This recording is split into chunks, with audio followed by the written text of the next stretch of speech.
La carica dei 6.000 e potevano essere ancora di più se motivi organizzativi non avessero limitato il numero dei partecipanti alla seconda Family Run di avvicinamento alla Venice Marathon.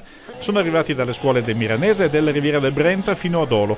Tappa divenuta una classica della manifestazione anche per merito di un ex olimpionico residente nella cittadina rivierasca. Partimmo nel 2006, allora ero assessore allo sport.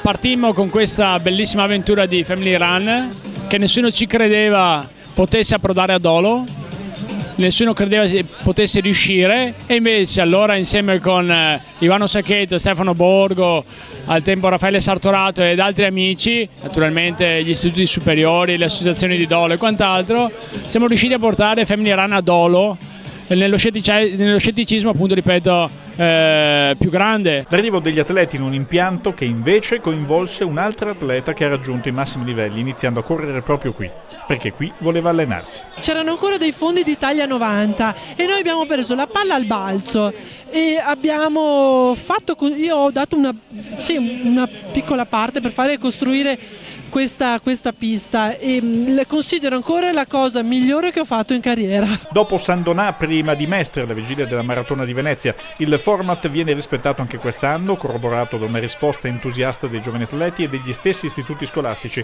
che li spingono a fare sport e imparare così a competere. La Family Run sono cresciuta in questi anni moltissimo e per noi sono un progetto non più collaterale alla Venice Marathon, ma un progetto che ha la propria identità, perché ci rapporta con i territori, col mondo della scuola, con la promozione che vogliamo fare e anche con questo forte messaggio solidale di raccolta fondi per iniziative bellissime.